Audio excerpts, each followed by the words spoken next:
هدفنا من إنشاء مدارس المنارة هو إعداد مواطن صالح في نفسه مصلح لغيره، يجمع بين حضارة الشرق العربية الإسلامية وحضارة الغرب التي أنتجت التكنولوجيا الحديثة واعتمدت على العلوم الحديثة. نحاول في مدارس المنارة أن نخرج طالبا سليما في عقيدته، يفهم عقيدته فهما صحيحا، حسن الخلق ومثقف ومطلع ومكتشف ومبدع وقوي في بنيانه وجسمه ومعتمد على نفسه ومستقل في قراره. minus 2 is minus 1 plus 3. ليه بهذا الإصبع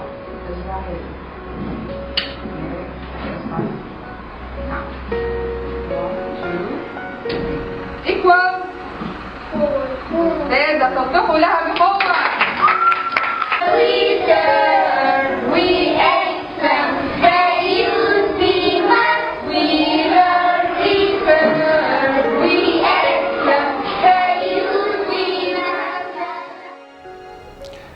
مدارس المنارة ليست مدارس لغات، وإن كنا نهتم باللغات الأجنبية اهتمامنا باللغة العربية.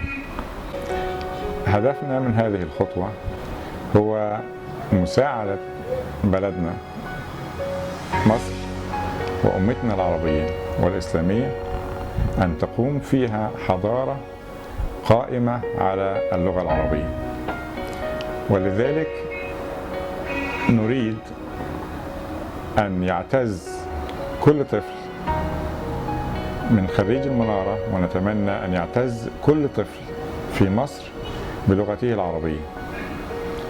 إذا نظرنا في التاريخ سنجد أن كل حضارات العالم نشأت بلغات القوم الذين أنشأوا تلك الحضارات. على سبيل المثال حضارتنا المصرية القديمة نشأت بلغة مصرية قديمة، الحضارة اليونانية القديمة نشأت باللغة اليونانية، وكذلك الحضارة الفارسية. حضارات العالم الحديثة اليوم كلها اعتمدت على لغات قومها. الحضارة الألمانية، الحضارة الغربية عموما هي مجموعة في عدة حضارات كل منها نشأ بلغته القومية. لكي نصل إلى حضارة عربية إسلامية مصرية أصيلة فلا بد لنا من الاعتزاز بلغتنا العربية، وهذا هو السبب وراء إنشاء مدارس المنارة كمدارس باللغة العربية. Working as one team, the English department at Manara Private Schools is mostly concerned with the utilization of an up-to-date active learning process. The different teaching methods related to this process are validated as to ensure the student's proficiency not only on applying his English on daily situations but also on other fields of education such as math, history and science. He has to be able to apply what he learned in his English classes on these fields to ensure the use of English. Creativity, motivation and differentiation. Together they form the foundations of our whole learning establishment here at Manara Schools.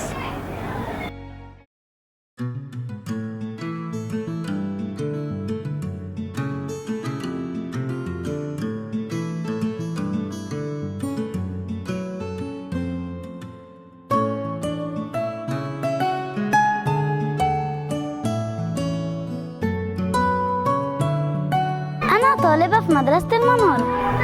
أنا سارة في مدرسة المنارة. أنا فخور إني في مدرسة المنارة. أنا بحب مدرستي المنارة. بحب الكورة في مدرسة المنارة.